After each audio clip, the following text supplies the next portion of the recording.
Back at Spades Poker House, I buy in for $325 and the action starts. The first hand I sit down, there's a call and a very large stack and the hijack raises to $20. I look down at King Queen offsuit, which is a perfect hand to 3-bet in position.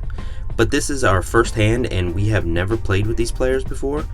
Even with that lack of info, I still think this is a 3-bet spot because it looks so strong as it is our first hand dealt, or we just look like a psycho crazy player. Either way, it's a good image to have, right? So I choose to call. To answer why, we have to rewind. We haven't eaten in 3 days, psych, I'm just kidding. We had a little celebration meal for the move at Tequilo's Tex-Mex restaurant. If you are ever in Galveston, I highly recommend.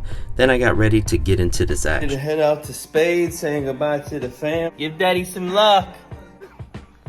Oh, honey, love you. I think I'm not as hangry today after going to Taquitos. In conclusion, players are much more passive on full stomachs. I should write a book. I decided to call because I have no idea who these players are. Small blind and big blind also call. 4 ways to a flop that comes down Jack 10 8 with 2 spades. Decent equity flop, 2 overs and open-ended. The small blind wastes no time and fires out $35. The big blind folds and now the original raiser folds. Sigh. I knew I should have 3-bet.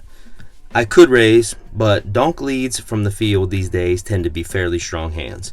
Pretty easy call, getting 3.3 to 1. Heads up to a turn of the 3 of spades. Pretty bad card for us.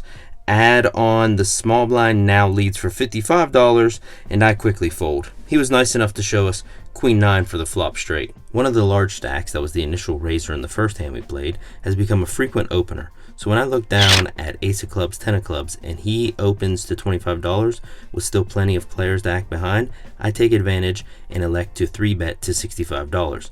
It folds back to him, and he decides to fold, but he says, I ain't calling you. I've never played with you before, and you don't have enough money behind. I bleed some chips through calls and small raises and have about 195 when we pick up Ace-5 offsuit and our frequent opener friend raises to 25 and the player behind him calls. Here I decided to 3-bet him again. I do think Ace-5 suited is a much better hand to be 3-betting with here, and I also think I should just be putting the full squeeze on and jamming my entire stack as it's so short, as I'm not folding to a re-raise at this point. The villain decides to 4-bet to $330 and the caller folds. I quickly call as I'm sure I'm above his opening range, and I think he has just 4-bet to push out the other player. He rolls over King Jack offsuit, and we choose 1 flop with 2 turns and 2 rivers.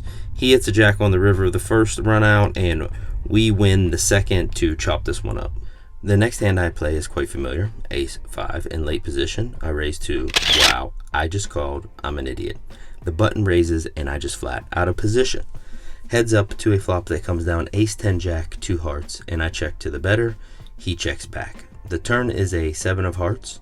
With top pair and a trash kicker, I'm just trying to get to showdown cheaply. If he checks back, turn again, I will probably go for value on the river.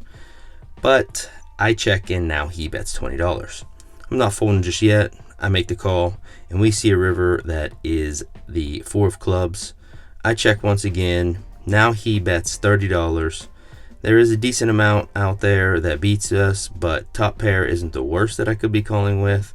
But I'm playing bad, so I make the call, and he says he has Ace-9. I dwindle my stack down even further until we get into a bomb pot with this beauty of a hand, Ace-3 of spades, Queen Jack of hearts, seeing 2 boards. The first is Jack King 10, bingo, we flop the nuts, and the second board is 10-4-2. Not quite as good, but still decent for our hand. With our small stack here, nuts on one board, a backdoor straight flush draw, and an inside straight draw on the other board, we are just going to try to get it in, so we go ahead and bet pot for 35. There is a repot behind to 140. Everyone folds, and I quickly call. The top board runs out 6 of hearts, 8 of diamonds, and the bottom board runs out 3 of hearts, King of spades. Not the best, but not the worst. I'm still hoping for half pot here. The opponent ends up having Ace Queen 6-6. Ouch. We get quartered as her 6s are good on the bottom board. So Now I add on for 400, and we're in this game for 725. Incoming, shocker, another Omaha hand with a straddle on the button. I'm in the big blind. I stupidly call this trash hand of ace 7 10 4 with 10 7 of clubs. It's limped 6 ways to a flop that is ace 7 6, and I flop top 2 pair, which is worth about as much as an 87 Honda Civic in this game, but when you ride a donkey like me, an 87 Honda Civic is an upgrade. So I lead out pot for $40, and after making the first player fold, I feel accomplished. But wait, there's more. 2 people fold, 3 people fold, 4 people fold. Holy, this might get through. Nope, 1 caller, heads up to a turn that is the 5 of clubs. I now have top 2 pair, a less than stellar flush draw, and the dummy end of a straight draw. So I check, because clearly I know the nut straight got there, and betting here and getting raised is less than ideal. Now the opponent bets $120. And rather than fold, I decide on a call, because I'm not well versed in Omaha streets, and my hold'em brain tells me you got outs. The river is sadly the 9 of hearts, and I miss everything. He bets out 150 after our check, and well, it's time to fold. I don't know much about deep cash game strategy in Omaha yet. If anyone watching has more experience, let me know in the comments. Aside from folding this garbage pre-flop rather than leading out pot, should I be check raising flops like this? Rainbow boards with top 2 pair and only 1 straight draw? Aside from that, let's give a quick rundown of this hand being pretty much how our entire session has went. There's a raise to $20. I have pocket 7s on the button. I call, the small blind calls. The flop comes queen 10 deuce. There's a bet, and we fold. If only I had more time to show you how I slowly lost my stack, it would be a bunch of hands like this. With $45 left, I pick up pocket aces. This is where I mount the comeback. There's a raise to $15 and 1 caller.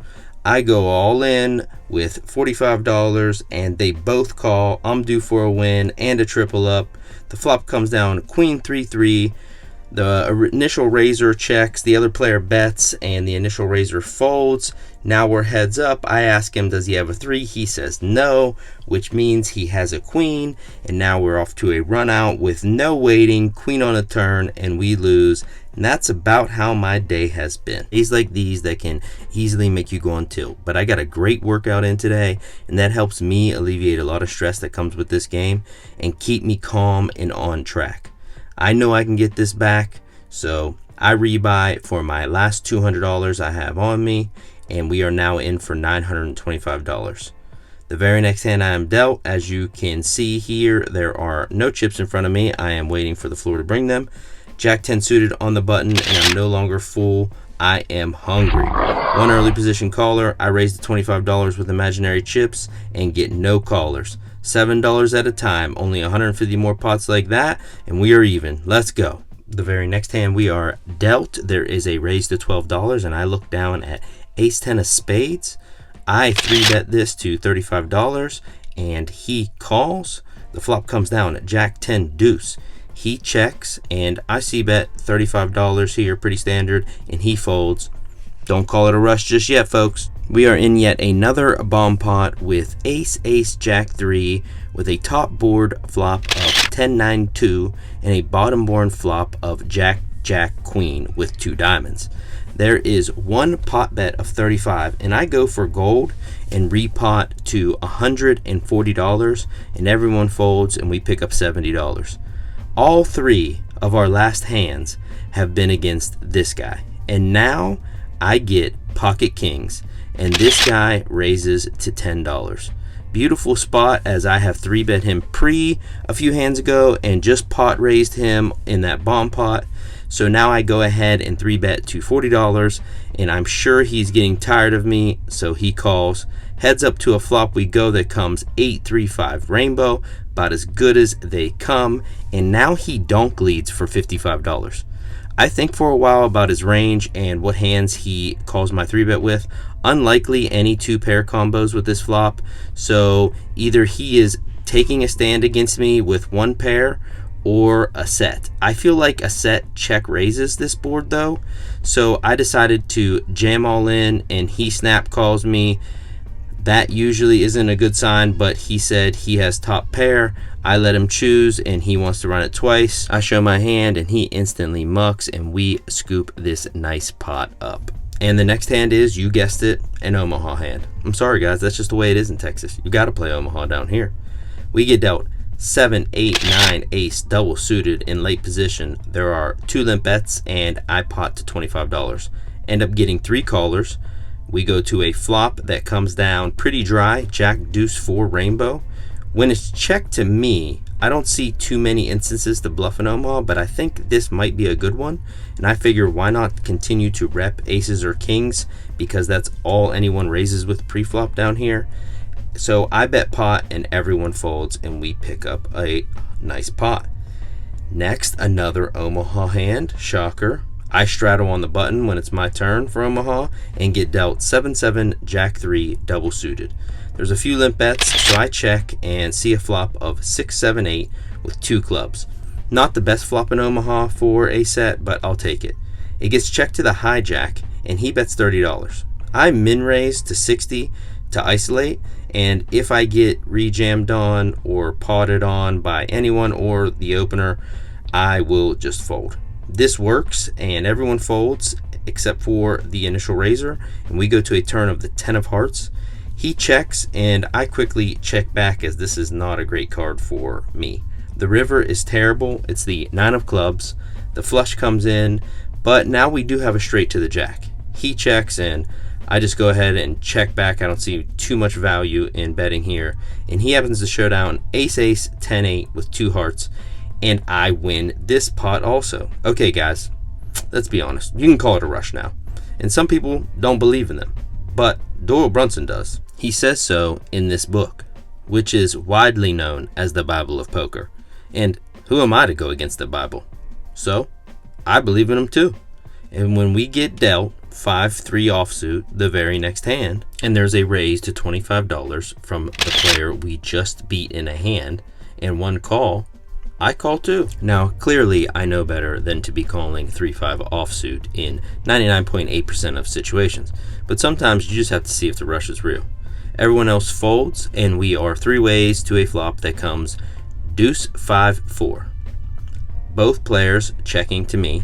With top pair and open-ended, I would like to pick the pot up right here, so I bet $40.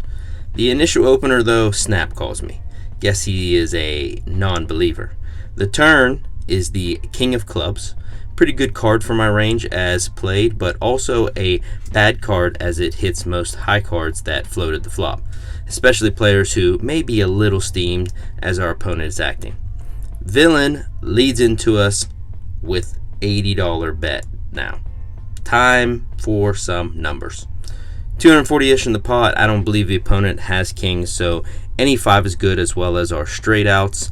10 outs total here, and occasionally our 3 is going to be good also, but can't fully count that as there can be reverse implied odds. I will count those as half outs, so 11.5 outs with 1 card to come is right on the money, since the pot is laying me 3-1. The river now is pure gin, the 6 of clubs. Whew. He bets his last $50 and I snap call, but when I quickly tell him I have a 3 for the straight, he is shocked. I roll my hand over and he takes a while before folding. Shout out to him for being a good player. He did subscribe to the channel. I hope this explains a little more how I ended up there with that hand, and I hope he didn't unsubscribe. After I show this hand down, I instantly get asked by a lady playing at the table. What's your YouTube channel again? Gerry Harris Poker. Made me laugh as I have successfully made myself look like a donkey. But we are now officially unstuck. Let's go on to the last hand, the biggest hand of the night. Sorry we get a late start to this hand as I'm running out of battery and trying to conserve it. We call in the small blind of a straddle pot with this hand. Should be well established. I'm trash at Omaha and have a lot of studying to do. Flop comes 6-7-10 with 2 spades. I check. There is a bet to $40 and 2 calls. Back to me, and with the nuts, I check raise pot, which is about $240. The original bettor, more on her later, thinks for a very long time and folds. Now it's on our friend, and he decides to repot all in for around 350-ish. 1 fold, and of course I snap call. He shows us ace 4 5 8, a straight flush draw. We have some outs to fade. I think the only way to do this is by having you guys smash that like button, and if you're not subscribed, smash that button also, so that we can get some run good and take down this over $800 pot. The turn card is the king of clubs, the river is the 7 of diamonds, and we fade and take it down. As we are recording the hand, the initial opener, who took forever to fold, looks at me as I'm raking in my chips and says this. We're gonna chop. Yeah? Yeah, too many people call us. You had 8-9 and folded? You folded the... You had the nuts? You had the nuts and folded? I know, but if someone calls, that's a flush, like, It's a flush draw. It's not the... It's not there yet. Yeah. Thank you. I appreciate the fold. Call me a noob, fish, donkey in Omaha, whatever you want, but would you guys have folded the nuts? Is this a thing in Omaha I don't know about? I do apologize for not getting a cash out video. I was running out of battery, but we were in this game for $9.25, out for $12.75 for a total profit of $350 in this 4.5 hour session. After this huge come from behind win, I absolutely love barbecue, so I head over to a place called Coop's Barbecue Kitchen and smash this brisket sandwich and some stuff I've never heard of called salty fruit salad. Had feta cheese in the fruit. It was banging. If you're ever in Galveston, check this place out. It was good. Check out this video if you want more of that GHpoker action. Thanks for watching, and see you guys next episode. To the moon, baby.